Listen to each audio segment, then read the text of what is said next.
and we need to put our children first. That's the way we'll have healthy children, that's the way we'll have confident children, and that's the way we will have successful children.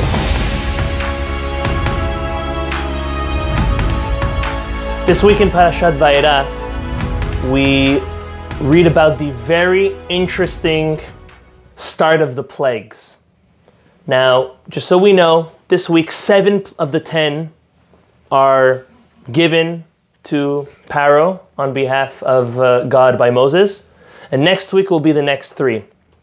Just to get us up to speed, we started last week a new book, the book of Exodus. Last week we read about the passing of the tribes, changed the whole generation. The Jewish people are multiplying, becoming very large in number, as we learned last week. And Pharaoh now makes a decree. All the boys have to die. We read about the birth of Moses. We read about how Moses intervenes 3 times, twice in Egypt and once in Midian, and is this hero, seemingly hero. He meets Yitro, his father-in-law, his future father-in-law, marries his daughter Tzipporah, and God appears to him and tells him, I want you to be my messenger. I want you to deliver the Jewish people out of the land of Egypt. They had 7 days of negotiation back and forth. Finally, Moses accepted. He meets his brother Aaron in the desert on the way going from Midian to Egypt. They meet, they rehearse their plan, and they meet Pharaoh for the first time. They tell Pharaoh, God requests that you let his people go. To which Pharaoh answers, who is God? I don't know of any other God rather than myself. And leave the people alone, let them work. They're my slaves. And things get worse for the Jewish people. Pharaoh intensifies the slavery, making it much harder for them. Real bondage and burden. They come out, and the Jewish people disagree, and they get angry at Moses and Aaron. Why did you even start? You made it much worse for us. And Moses goes back to God and says, God, why did you even send me? Why did you do this? And God tells him, now you will see what I will do to Pharaoh.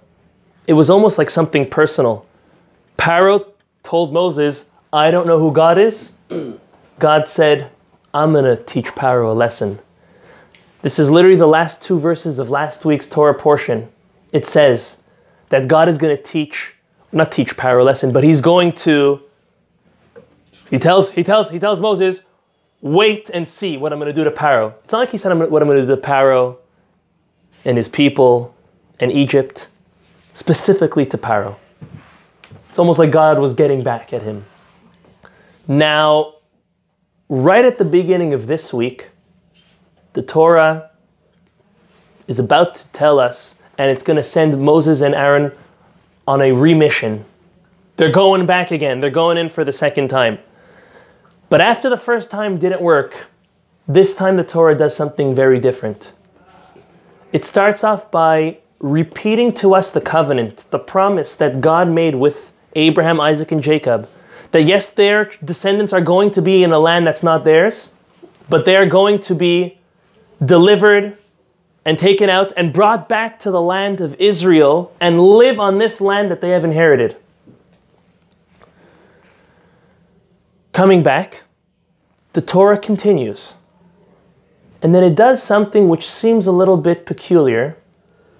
And it starts mentioning the tribe of Reuven and all of his descendants, his children, his grandchildren. It goes on, continues, and mentions the tribe of Shimshon, and this is the children and grandchildren that are living in Egypt. It goes to Levi, and it mentions these are the children and grandchildren, so on and so forth, of Levi, and stops. And then it just swings right back into our story of Moses going and speaking to Paro and fulfilling this mission. Why would the Torah start with this genealogy and then automatically stop? To this, our commentator, our foremost commentator, Rashi, Rabbeinu Shlomo Yitzhaki, he says that the whole point in the genealogy was, we want to identify the heritage of this Moses and this Aaron. Who are they? Oh, well, we'll tell you who they are. Adam, well, it doesn't go through all this, but just so we have stuff clear. Adam, first generation since creation of the world. Skip 10 generations, who do we have? Noah. Skip another 10, we have Abraham. So that's already 20. 21st generation, Isaac. 22nd generation, Jacob. 23rd generation, the tribes, but specifically for Moses, it would be Levi. 24th generation, Kehat. 25th generation, Amram, Moses' father. And the 26th generation was Moses and Aaron. So the Torah tells us Abraham, Isaac, and Jacob, and then it goes through Reuven, Shimon, and then Levi. Levi was the third. So that whole detour was just to tell us who this Moses, who is coming and speaking to Paro, who is this Moses and this Aaron? And a question we can all ask is, just tell me them specifically, the same way like I just told you. What do you need to go through all of the tribe of Reuven and all of the tribe of Shimon before Levi, which was the third of the tribes? Just cut to the chase. The Mamlez gives three answers. Answer number one, why would it go and give a detour to all three of them? If the whole point is just to tell us who exactly Moshe and Aaron were, so those three, why did they be mentioned? So the first answer he gives is, if we remember at the end of the book of Genesis, when Jacob is on his deathbed, he blesses each one of his children a particular and specific tailor-made blessing for each one. If we pay attention, the first three, which was Reuven, Shimon, and Levi, I wouldn't call it a blessing. I would have called it more of a rebuke, a reprimand. And the three of them stood in single file and took their hard words from their father and did not answer at all. The Mamloa says that in merit of them taking from their father Jacob at his deathbed the rebuke, which was really a time that they were looking forward to for a blessing, they were silent. They now get mentioned when the Jewish people is about to emerge from Egypt. They now have the worthiness of their names being mentioned and their whole tribes. Second reason he says is these three tribes, and we're going to tie into this a little later on this evening, these three tribes were the only tribes that did not worship idols in Egypt. Most of the Jews in Egypt, just so we know, did not circumcise their sons. Most of the Jews in Egypt worshipped the Egyptian gods. Reuven and his descendants, this tribe, the tribe of Shimon and the tribe of Levi, didn't, so therefore they were mentioned. The third answer he gives is these three were leaders, their tribes were leaders in Egypt, they did not just follow what everyone else did. Those are three reasons why the little detour. Now back to our topic. Along with giving the genealogy of Moses and the tribe of Levi, there's a very interesting line in there that the Zera Shimshon asks a fascinating question on. The verse is chapter 6 in Exodus, verse 25. And it was speaking about the specific genealogy of another famous biblical character, which is Phinehas. Phinehas we see later in the book of Numbers, in the book of Bamidbar. But he was obviously around. Phinehas was the grandson of Aharon. So after Aharon, Aharon's third son, Elazar, gave birth to Phinehas. Okay? That would make Moses Phinehas's great uncle, just to keep things into perspective. Listen to what the Torah tells us about the genealogy of Phinehas. Ve'Elazar ben Aharon, Elazar, the son of Aharon, lakach lo, he took for himself a wife, mi benot Putiel lo leisha. He took for himself a wife from the daughters of Putiel. Has any of us ever heard of the name Putiel? No. We don't find this elsewhere in the Torah. Who's Putiel? So, the Talmud tells us, you know who Putiel is referring to? It's referring to a combination. Again, Phinehas' father was Elazar, the son of Aaron. But who was his mother, the Talmud says? His mother, actually, one of her parents was from the tribe of Joseph, and we'll explain how we see that. And the other was actually from the tribe, not even a tribe, is actually a descendant of Jethro, of Yitro. How so? Listen to what the Talmud says. Rashi quotes it right on this verse. That Yitro, and we're going to speak about Yitro, and we're going to say something very sensitive and very interesting soon. Yitro was the priest of Midian. Okay? He was into every single sort of religion and idol worship on the face of the earth. Years, decades earlier, Yitro was actually one of Paro's 3 top advisors. And after he did not like what Paro was doing, especially with the Jews, and he didn't believe in those gods, he went elsewhere. He went to Midian and he became the grand priest in Midian. Yitro was so into his idol worship that he would fatten cows before serving them and committing idol worship with them. In Hebrew, to those of us who understand Hebrew, the way the Talmud says is that he was mifatem the animals. He would fatten the animals before serving them to the idol worship. He would fatten them, mifatem. And we'll deal with that in a moment. And Yosef pitpet beitzro. Yosef vanquished his Yetzer Hara. We know the story with Yosef and the wife of Potiphar. So that was his genealogy. That was his heritage. Phinehas' father was the son of Aaron, and his mother was a mixture of a descendant of Yosef and a descendant of Yitro.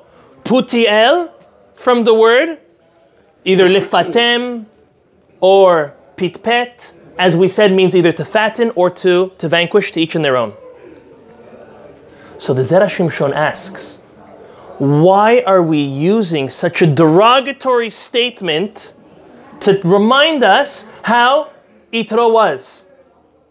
The Talmud tells us, when a convert converts, we never remind them of their past. We are not allowed to go over to a convert and say, I remember when you used to eat the hamburger. Hamburger. I remember when you used to eat the cheeseburger. I remember when you used to kill, steal, do horrible things against the Torah. Anything. We're not allowed to do that. If we're not allowed to do that, the Zera Shimshon asks, why is the Torah doing that with Yitro? Why is the Torah now telling Yitro, or referring to Yitro, and reminding him, oh yeah, you used to fatten the animals before you would do idol worship with them? So, just to understand how far Yitro really came from, Yitro converted to Judaism. He was the first convert to Judaism after the giving of the Torah. Some say it was after the giving of the Torah. Others say it was right prior to the giving of the Torah. It was after the splitting of the sea, Kriyat Yam Suf. But he was a righteous convert, Yitro. We did speak about previously other converts that converted into the family of Jacob before marriage specifically. But after the Torah was given, it was a different system. It was a more legitimate system, and that was Yitro himself. We're going to say something a little sensitive, something that maybe too many of us are not familiar with.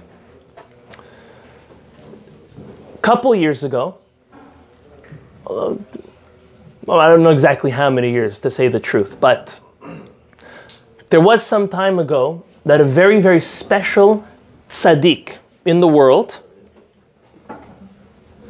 had one of the books that he wrote translated into Italian. Has anyone ever heard of Rabbi Yaakov Ades? Rabbi Yaakov Ades is the tzaddik who is by the Kotel. If anyone ever goes by dawn to pray, by sunrise to pray Shacharit at the Kotel, he has his special minyan all the way at the back. This is a tzaddik who has dedicated his life to God, to the Jewish people, to Torah. Now take this for what it's worth. He changes his clothes once a year. Now obviously his undergarments, he bathes, obviously. His clothes, he changes once a year. Why? Because he is so pained and saddened that the temple is not rebuilt, that it's still in its destruction. He's literally accepted upon himself mourning year-round. Every year after Tisha B'Av is when he changes his clothes. He gets new clothes only then. And it's the same shirt and suit and pants. Obviously undergarments not. He is literally in mourning all year for the destruction.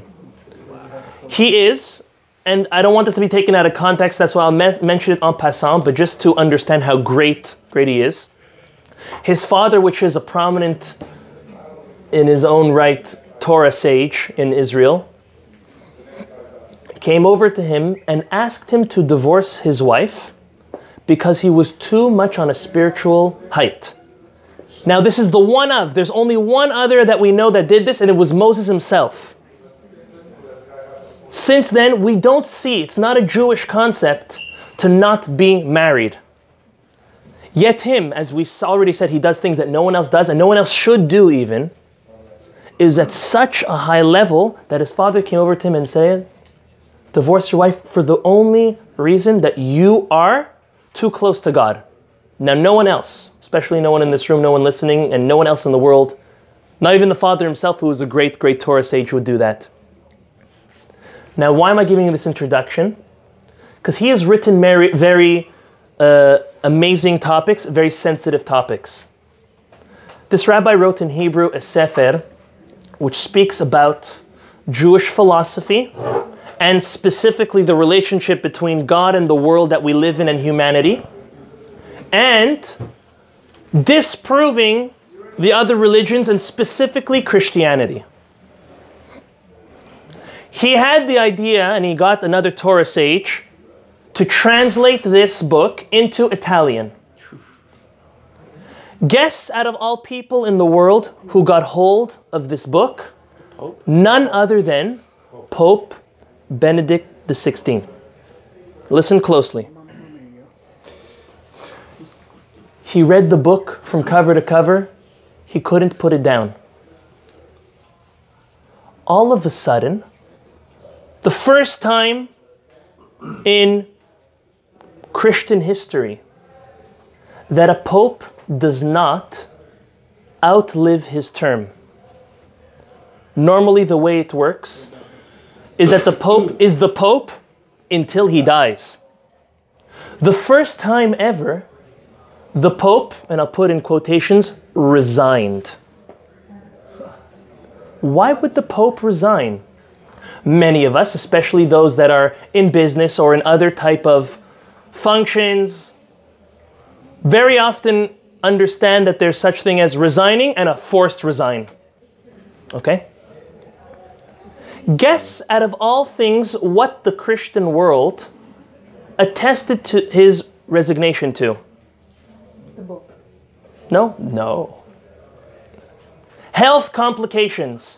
And the Pope was admitted to the hospital. What was the issue? Health complications. He was older, heart, lungs, who knows? What was the true story? And now I'm only telling you the story by fact that Rabbi Yaakov Ades himself said this. I heard it from his very mouth. The Pope read this book from cover to cover, and he realized that he, the leader of the Christian world, has been living a lie for decades. Why did he go to the hospital?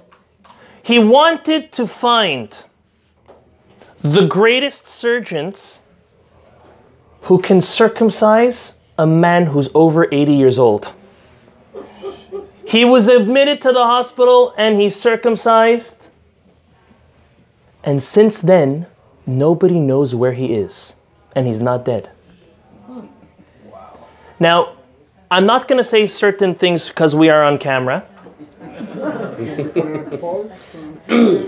But there are certain things which are obvious in life. Why am I giving us this, besides for a very interesting story, why am I saying it? As fascinating as it is for us to imagine, and by the way, the Christian world, the Vatican, the Church, they all deny it. If anyone searches this online, you won't find what I'm saying. As my good friend Joel Goldman always says. You ready, Joel? Go for it. It's in Yiddish. Oh boy. Yeah, what am I going to say, Joel? Geld macht de Welt. Wow, Joel knows me very well. Geld macht de Welt. The world runs on money. If you need something done, you pay for it. If you need something hidden and you can't afford it, you pay for it. I think my message was clear. Yitro was at a much higher level of a pope than Pope Benedict XVI. Now, what did he do? Outright, in a public forum, he converted to Judaism. Openly, no shame. And the whole point of this story is strengthening our question, strengthening the Zera Shimshon's question. Then why does the Torah use a derogative language of referring to him by Putiel, reminding him that, oh yeah, you used to be the one who used to fatten the animals before doing idol worship? This is Zera Shimshon's question. It's a fascinating question. Listen to his answer. He says, in truth, it was a praise to Yitro. Look how far he came from, and look at the guts. Look at the audacity. Look at the unwavering faith he had to leave it all and come to the true God. If anybody had the credibility to say all other gods and religions are fake and HaKadosh Baruch Hu and the Torah is for real, he had the most credibility. Certain commentaries say even he had greater credibility in that sense than Moses. Because Moses never tried the other religions. Growing up in the palace, he might have learned about it. But becoming a priest, becoming a pope of other religions, only Yitro did. The Zera Shimshon says it was to his merit, it was to his praise that we are reminding him of his past. In general, not, but here, yes. And then he throws in something that I think as adults we have to be a little mature about, even though about the lingo that's going to be used. The Zera Shimshon says, according to the Zohar, there are angels which administer many things in this world. There's an angel that promotes health, Malach Raphael. There's angels which promote strength and success, Malach Gabriel. There are many angels for many different things. There is a special angel which is in charge of forgetfulness. Now, I'm not saying forgetfulness is sometimes works for the good, sometimes works for the bad. The name of the angel of forgetfulness, now let's try to be mature about this, although this is a very derogative word in Spanish, is puta. Oh boy. Okay? Now, it's not that funny. It's just to give us an analogy of what different languages mean. We know that when civilization was building the Tower of Babel, God came down and said, they're too unified. How are we going to break them up? Let's change their languages. And one guy asked his friend for a hammer and he swore at him. And they got into a fight and one killed the other. And one asked him for a hand to lift something, pick something up, insulted him, and another fight over there. Till they realized they couldn't understand each other. With that notion, the Zera Shimshon says, according to the Zohar, that the angel which is in charge of forgetfulness, his name is Puta. Very nice. Now, that word is actually the very same word, Putiel. Think of it. What does it mean? It means, Puti, that he was blessed to forget the past. El, the fake gods, the bad religions. That's what the Zera Shimshon says. He says another way, you could learn it a different way also. Puti, that angel came and helped him to forget all of his past. Kel, and attach himself to the one and almighty HaKadosh Baruch Hu. So now, when we're going to read this week the Torah portion, Ve'elazar ben Aaron lakach mi benot Putiel lo leisha. Who's Putiel? Putiel refers to Yitro and Joseph. In Joseph, it was in a positive light, and it's obvious because he overcame, he vanquished his evil inclination. But to Yitro was also positive. He left all of the bad. He left all of the fake. And with boldness and confidence, he embraced God and the Torah. It's a very strong lesson to us in a slightly different twist. The Maimonides, the Rambam, tells us that a Baal Teshuvah, one who has bettered their ways, it's very important for the friends, family, acquaintances to not only be supportive, but to never remind the person of where they came from, what they used to do.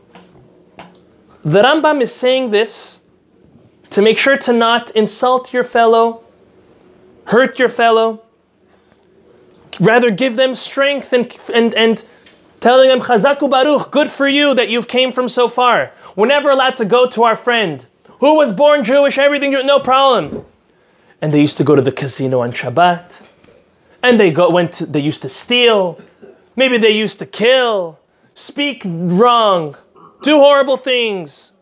We can go on and on and on and on and on. Eat at this restaurant. We're never allowed to go over to our friend and say, remember the good old days? Or how about this? We all know these fellows. You're sitting around the table on Shabbat, and you're about to do something, and the frummy on the table slacks her hand or abruptly interrupts and say, hey, don't do that, you're not allowed, it's Shabbat. And we look back at them and say, you care about Shabbat? Do you know what you used to do? Have you forgotten? Are you living in a daze? The Rambam says we're never allowed to do this. This is putting your fellow down. God accepts our repentance no matter what. He accepted it from all of our ancestors. He accepted it from Yitro. He accepts it from us at any moment. Someone who has committed themselves to living a different lifestyle, a lifestyle which promotes more integrity and respect and more connection with God and the Torah. Even though it might not be your cup of tea, let them do it. No one's perfect. We're not perfect. They're not perfect. But don't go to that low level and saying, I remember what you used to do. Or we even used to do it together. That's wrong. It's hurtful. Something that's not allowed to be done.